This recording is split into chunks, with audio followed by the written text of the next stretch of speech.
Hi, welcome back to my channel, and today I am talking about what submission is like.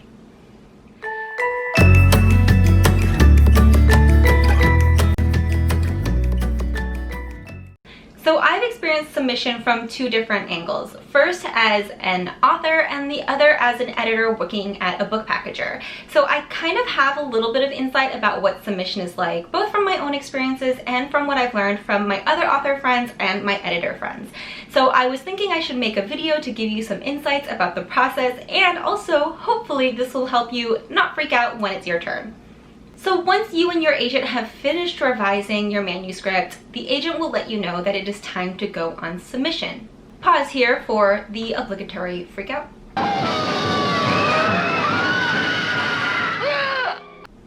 So the first thing that an agent will often do is they will provide you with what they call the submission packet, which is whatever they're going to submit, whether it's your full manuscript or the proposal that you have worked on together. Now, the submission packet sounds really super fancy, and it actually really felt that way when I first went on submission, but oftentimes it's just them putting their letterhead on it and putting the logo of the literary agency on it to show that they are representing your work and that is coming from a reputable literary agency. The other thing is the list. So sometimes they will provide you with the actual names of the editors, and sometimes they will just let you know which imprints it's going out to.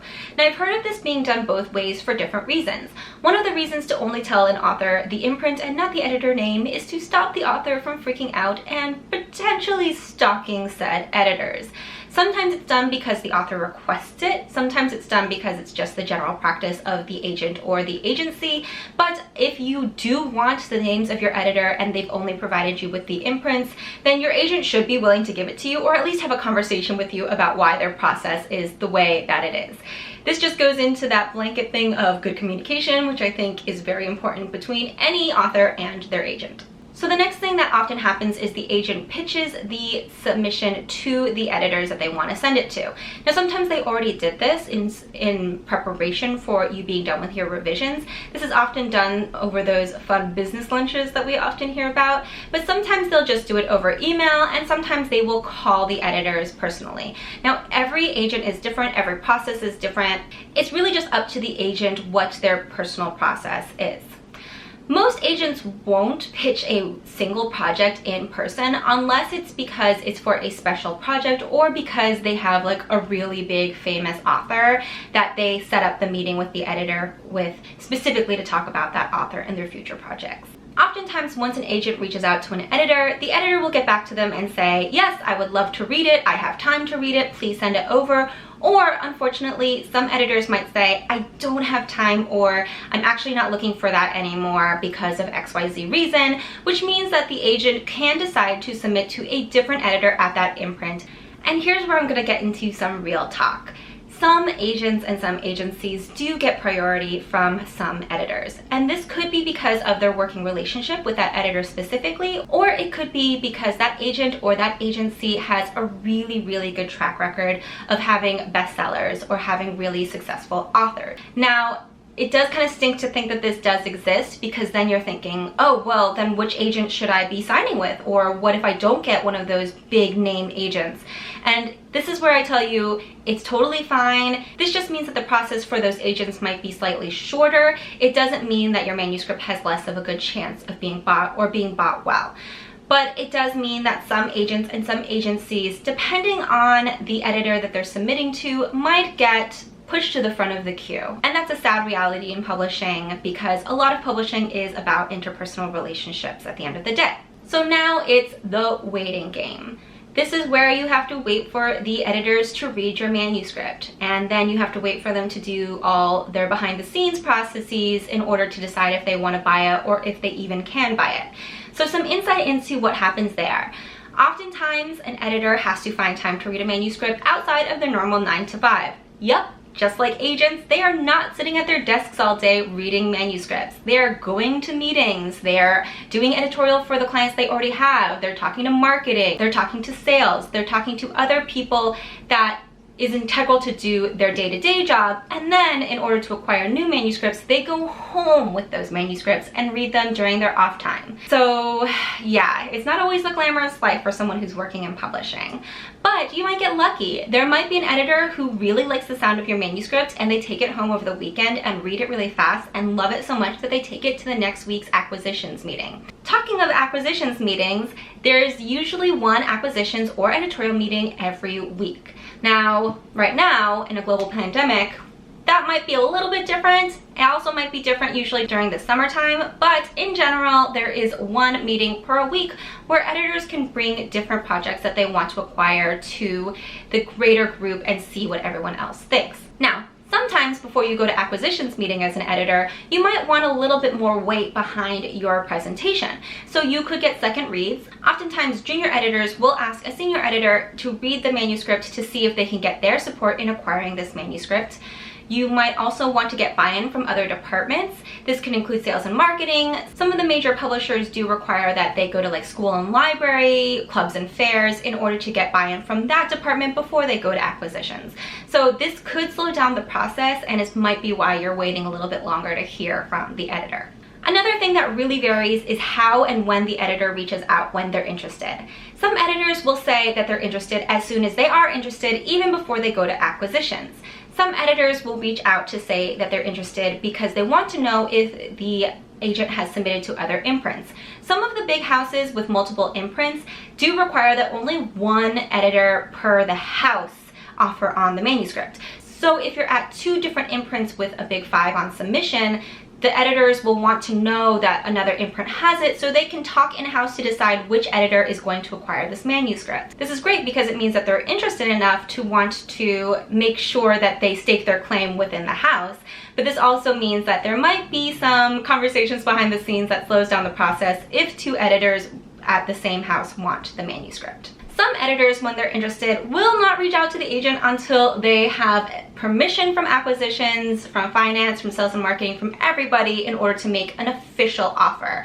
This can seem frustrating because you're like, I haven't heard anything, they must hate it, and then all of a sudden you get an offer on the table.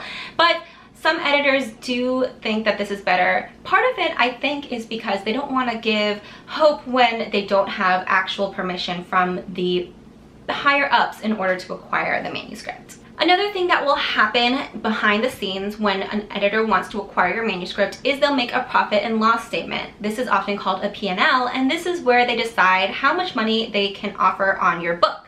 It's based on different formulas per each house. They each have a different P&L and they each have a different formula for what they think your book might be worth.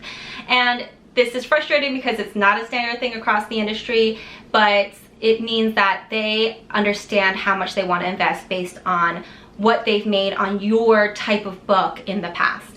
Now, this is a different conversation to be had about publishing's internal bias and how sometimes they offer less than a book might be worth because they underestimate what it's worth because of that internal bias, but that is a completely different video that I might make a different time. So in general, these are all the things that make it so that it takes a little bit longer for you to hear back from an editor when you're on submission. And from the author's perspective, you're just waiting and waiting and waiting and waiting. And it's so frustrating. But I will tell you that even though we have heard those outlier stories of someone who got an offer within 1 to 2 weeks and it was an auction and it was amazing, the more likely story is that people do wait between 5 to 8 months in order to get an offer on their manuscript. And some people never get an offer on their manuscript. I've definitely heard of people going over a year waiting on submission and then finally getting an offer or finally deciding that they need to move on. So it is a very maddening process. It does vary very widely. And this is also why we say that you need to have a community, because while you are waiting to hear back from an editor while you're on submission, it's great to have friends that are really close to you that you can vent to, because this is not something to be done on Twitter or on social media. It is something to be done with your private friends. Another thing that I will say is that sometimes when editors reject the manuscript, and oftentimes rejections do come faster than offers, then your agent could decide that they want to submit to more editors, or they'll hold off to do a completely different second round. So for example, I know some authors who went on submission to 12 editors, and then 2 editors immediately said that they weren't the editor for this book within 2 weeks, and then their agent decided to submit to 2 other editors at different imprints. And you can go on different rounds of submission based on what you and your agent have decided is right for your manuscript. Often this is done after revising it again. There's also revise and resubmits, which means that an editor loves your story, they want to purchase it, but they want it to be stronger in order to take it to acquisitions. Now this is because they think that they have an idea for what could make the story better, and it would just be a stronger presentation at the acquisitions meeting. So they'll provide you with an edit letter in order for you to revise the manuscript and then resubmit it to them for them to review and see if they can take it to acquisition. I have heard of stories where sometimes the revise and resubmit completely changes the tone of the story. I've also heard some where the revise and resubmit is fairly light. It's just the editor trying to see what it would be like to work with this first-time author.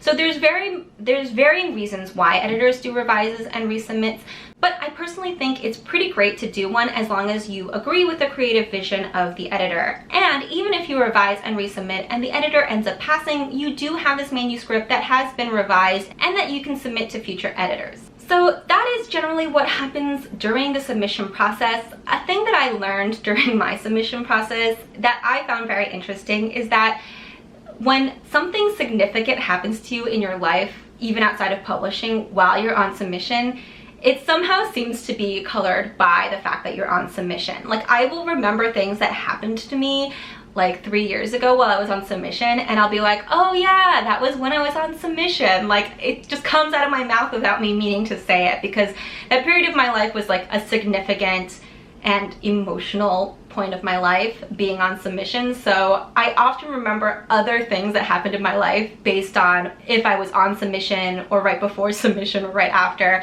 So that's an interesting thing that I found about my own process. Yes, submission is maddening. It is stressful. It is very, very often long, and sometimes it doesn't pan out, and that can be really disheartening for you. But at the end of the day, this one submission process does not define your whole entire writing career. But the sad truth about this industry is that it's not just a meritocracy. It is an industry of perseverance. And you do need to power through when you get rejection, because all of us get rejected at some point or another.